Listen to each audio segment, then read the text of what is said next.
Welcome back, guys. My name is Chris Patrick, and today we are going to wrap up our video series on our straight stock oval B6 associated buggy. So stay tuned, guys, and let's take a look and see what we got going on.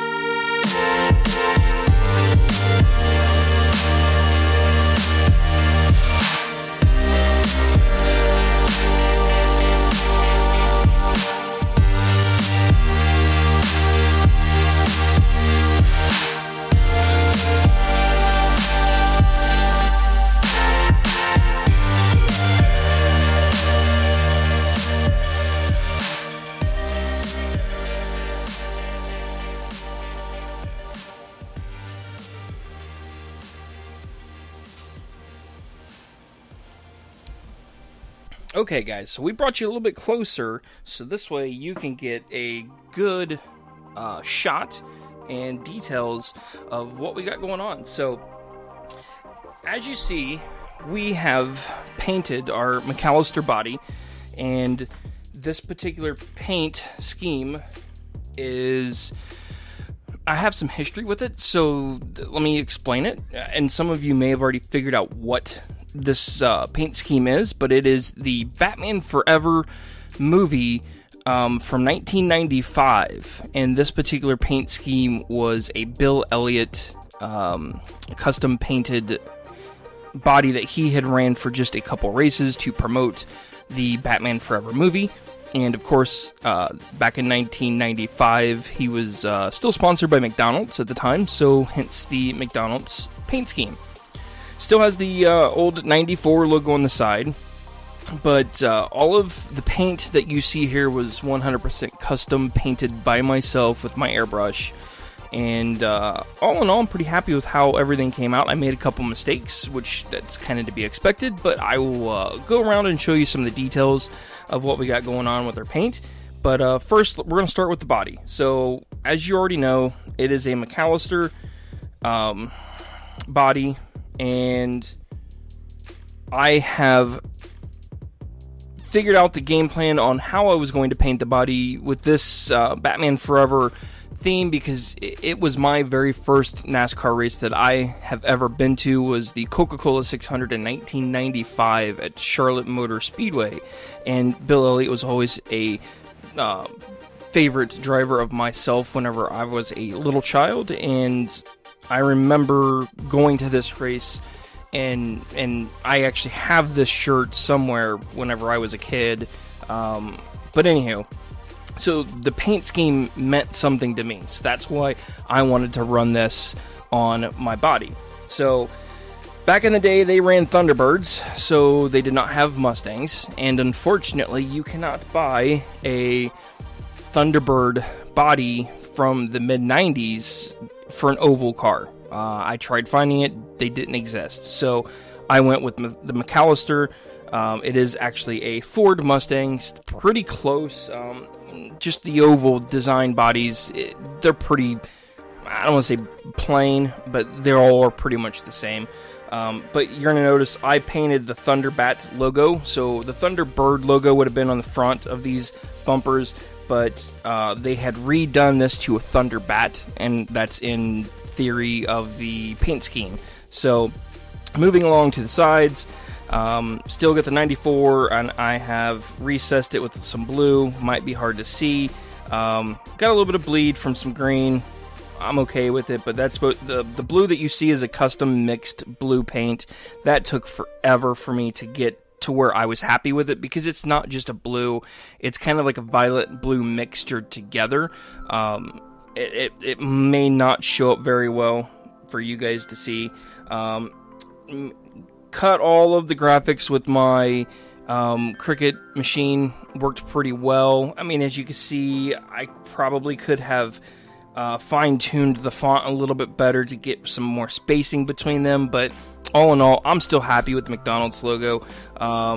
The Reese Cup logo was probably where my biggest mistake was, and then the Enjoy on the Coca-Cola.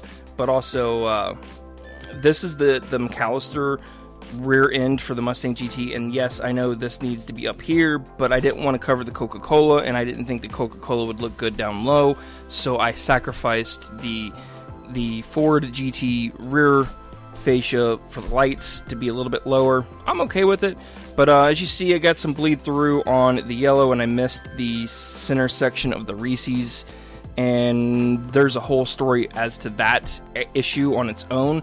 That was probably my biggest mistake that I had on the body, but this is the blue that I was looking for, kind of the darker purplish blue color, and then backed it with that lime green.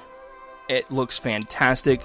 I'll roll a picture of a real-life picture of the NASCAR version of this, so you guys can see the comparison and where the colors and the paint scheme came together. So with that, let's go ahead. We're going to take the body off, set this aside. I have had the opportunity to drive this around just a little bit out in my street, in my subdivision, and it is a handful to drive.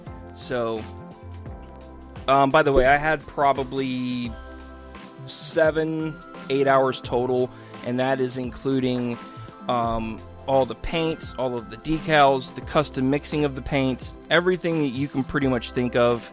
I would say start to finish, I had probably 8 hours of total paint time in that body. So, which I'm okay with that. I'm pretty happy.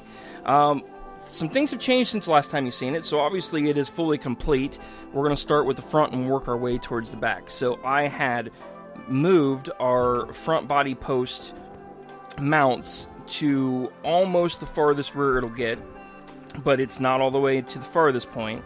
The body posts are on the farthest rear because I wanted them farther back towards the middle of the body on the hood versus all the way up towards the front, because then that would be where it would risk cracking or breaking. Currently, we're still dealing with the green on the right front and red on the left front when it comes to your springs. And I have the +2 steering arm on the right side to increase the Ackerman angle. That is an Avid part, and the front left is at 0. Other than that, I have not changed any of the geometry of the front end at all. I have my high-tech steering servo. Then I have my Hobby Wing Just Stock ESC that I've actually had for 6 months sitting in a box, never used it. And I had issues with BEC before on another buggy that I was setting up for my stepson to race, hence why I have a 4 capacitor setup instead of just the single one that it comes with. I am using a Fly Sky FS GT3C, which is my bashing radio. So you notice I have the Fly Sky receiver, $10, and I already had the batteries, and I'm using my Macklin version 2 from my dirt off-road buggy, has now been moved to this, so it didn't cost me a penny, and currently is set up with a 26 pinion gear. Then I am using a shell lockout for the transmission, so I have no slipper assembly at all. Then we are using the yellow spring on the right rear. The right rear. The left rear, I am using the green. And then with the back end, you flip your tower over. That's actually loose, so I'm going to have to tighten that. But you mount your rear wing mounts, get flipped upside down to lower your body mounts. That way it gives you extra clearance for your body mounts. And then the ride height is 17 on the rear, 16 on the front, and of course the body mount for the front bumper for the the Traxxas Slash is on the rear. And yeah, other than that, that's pretty much how I've got this thing set up. Oh, I've replaced the C and D block with all aluminum blocks.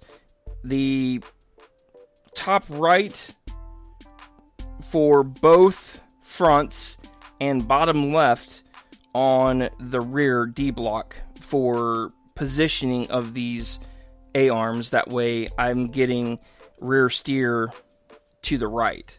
So, and then when everything is said and done, you set this thing down. It sits nice and low to the ground, which is what I was wanting, because I'm trying to keep the center of gravity low, because it's mainly going to be used for road applications, not off-road, which is going to be relatively smooth. So, as you see, the back end sitting a little bit lower than the front, which is perfectly fine. So we'll go ahead and slap the body back on.